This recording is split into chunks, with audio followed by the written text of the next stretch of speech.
आज हम बनाएंगे मसालेदार भरवा करेला जो खाने में बहुत ही टेस्टी लगता है। एक बार आप इस तरीके से भरवा करेला बनाकर देखिएगा, आपको बहुत पसंद आएगा। नमस्ते दोस्तों, स्वागत है आपका श्याम रसोई में। तो चलिए शुरू करते हैं बनाना। भरवा करेला बनाने के लिए मैंने यहाँ करीबन 300 ग्राम करेला लिया है। करेला को मैंने अच्छे से पानी से धो लिया है और अब हम इसके दोनों साइड के डंठल हटाकर इसे छील लेंगे। तो देखिए मैंने सारे करेला छील लिए हैं और इनके छिलकों को भी अलग रख लिया है। अब हम करेला पर एक कट लगाएंगे और उसके जो बीज हैं उन्हें बाहर निकाल लेंगे। यदि हार्ड बीज हैं या फिर लाल बीज हैं तो उन्हें हम इस्तेमाल नहीं करेंगे, पर जो सॉफ्ट बीज हैं उन्हें हम स्टफिंग में इस्तेमाल करेंगे। तो इस तरीके से आप सारे करेला को खाली करके तैयार कर लीजिए।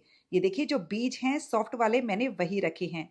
अब हम जो छिलके हैं उनमें नमक लगाएंगे एकदम बढ़िया से, साथ ही थोड़ा सा हल्दी पाउडर भी लगा देंगे।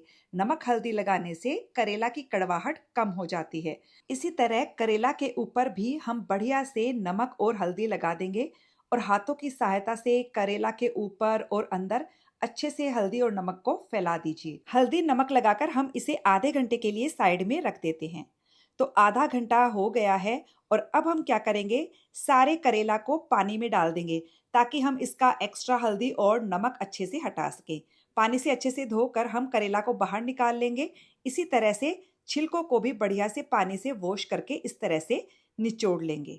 तो देखिए हमने करेला और छिलका दोनों को बढ़िया से पानी से धो लिया है और अब हम करेला को स्टीम करेंगे। तो आप चाहें तो करेला को उबाल कर भी ले सकते हो या स्टीम करके भी ले सकते हो।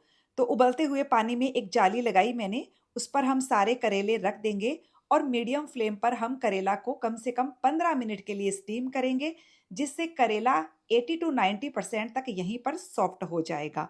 तो चलिए तब तक हम स्टफिंग की तैयारी कर लेते हैं। हमने यहाँ पर 4 मीडियम साइज के प्याज लिए हैं।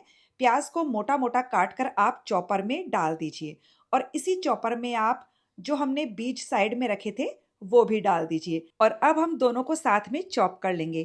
तो देखिए मैंने प्याज और बीज दोनों को चॉप कर लिया है। अब हमने कढ़ाई में 3 से 4 बड़े चम्मच सरसों का तेल गरम होने रख दिया है। तेल को धुआं उठने तक गरम करेंगे। तेल में से धुआं उठने लगा है, फ्लेम को बंद कर देंगे 2 मिनट के लिए।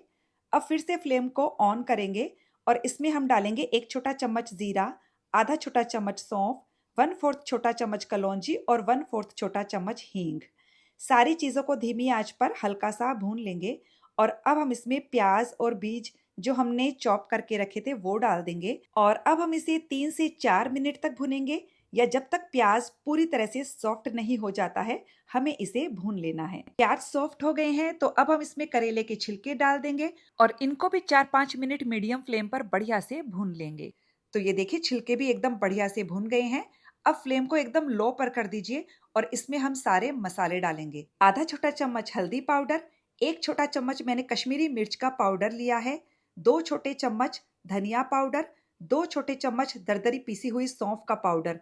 ये जरूर डालिएगा फ्रेंड्स, इससे करेले की जो स्टफिंग है बहुत टेस्टी बनकर के तैयार होती है।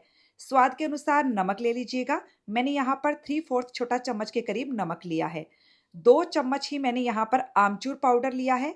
तो सारे मसालों को अच्छे से मिक्स करते हुए 2 मिनट के लिए धीमी आंच पर भून लीजिए ताकि मसालों का कच्चापन भी निकल जाएगा। तो देखिए मसालों को मैंने 2 मिनट भुना और अब हम इसमें 1 छोटा चम्मच डाल रहे हैं गुड़ का पाउडर। आप नहीं डालना चाहते हो तो स्किप कर सकते हो या फिर आप इससे ज्यादा भी डाल सकते हो। फ्रेंड्स एक बार डालकर देखिएगा, बहुत अच्छा टेस्ट आता है। तो बस गुड़ का पाउडर अच्छे से मिक्स करके हम गैस की फ्लेम को बंद कर देंगे। आप स्टफिंग को टेस्ट करके देख लीजिए, आपको खट्टापन, नमक या गुड़ के पाउडर की जरूरत और लगे तो आप और ऐड कर सकते हो। तो बस स्टफिंग को हम ठंडा होने के लिए रख देंगे। इधर करेले को स्टीम होते हुए 15 मिनट हो गए हैं। करेले बहुत अच्छे से स्टीम हो गए हैं। तो बस अब हम करेले को बाहर निकाल कर ठंडा कर लेंगे। करेला और स्टफिंग दोनों ठंडे हो गए हैं। तो चलिए सारे करेले में स्टफिंग भर देते हैं। एकदम अच्छे से चम्मच से दबा दबा कर स्टफिंग भरिएगा। तो देखिए हमने एकदम बढ़िया से दबाकर स्टफिंग भर ली है और अब हम इस पर थोड़ा सा धागा बांध देंगे ताकि करेलों को पकाते टाइम स्टफिंग बाहर ना आए। तो देखिए हमने सारे करेले तैयार कर लिए हैं। थोड़ी सी स्टफिंग बच गई है जो हम लास्ट में इस्तेमाल कर लेंगे। वैसे भी स्टफिंग बहुत अच्छे से भुनी हुई है। अब हमने फिर से कढ़ाई में 3 से 4 चम्मच सरसों के तेल को धुआं उठने तक गरम किया, उसके बाद थोड़ा सा ठंडा कर लिया है। आंच को धीमा रखिए और सारे करेले कढ़ाई में डाल दीजिए। और अब हम इन करेला को धीमी आंच पर तब तक पकाएंगे जब तक कि करेले एकदम बढ़िया से सॉफ्ट नहीं हो जाते हैं। इसमें पानी का इस्तेमाल नहीं करना है और हर 1 से 2 मिनट के बाद आप करेला को चेक जरूर कर लीजिएगा, नहीं तो करेले जल सकते हैं।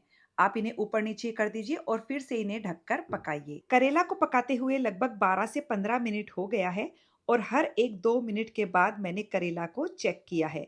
ये देखिए करेले बहुत अच्छे से फ्राई हो चुके हैं। आप चाकू से चेक कीजिए, एकदम सॉफ्ट हो चुके हैं करेले। तो इस वक्त आप इसमें जो बचा हुआ मसाला था वो डाल दीजिए। मसाले को ज़्यादा भूनने की ज़रूरत नहीं है क्योंकि मसाला अच्छे से भुना हुआ है। बस इसे हल्का सा भूनिए, उसके बाद गैस की फ्लेम को बंद कर दीजिए। फ्लेम को बंद करने के बाद एक बार मैं करेले को अलग निकाल रही हूँ ताकि हम इनके धागे को निकाल सके। तो सारे करेले के धागे आप इस तरह से निकाल करके तैयार कर लीजिए। आप देख सकते हो कि करेला में मसाला एकदम अच्छे से भरा हुआ है। आप इन भरवा करेला को पूरी, पराठा, सिंपल रोटी, दाल चावल के साथ सर्व कीजिए, बहुत टेस्टी लगते हैं। तो फ्रेंड्स, आपको ये रेसिपी कैसी लगी कमेंट करके जरूर बताइएगा। मिलते हैं अगले वीडियो में।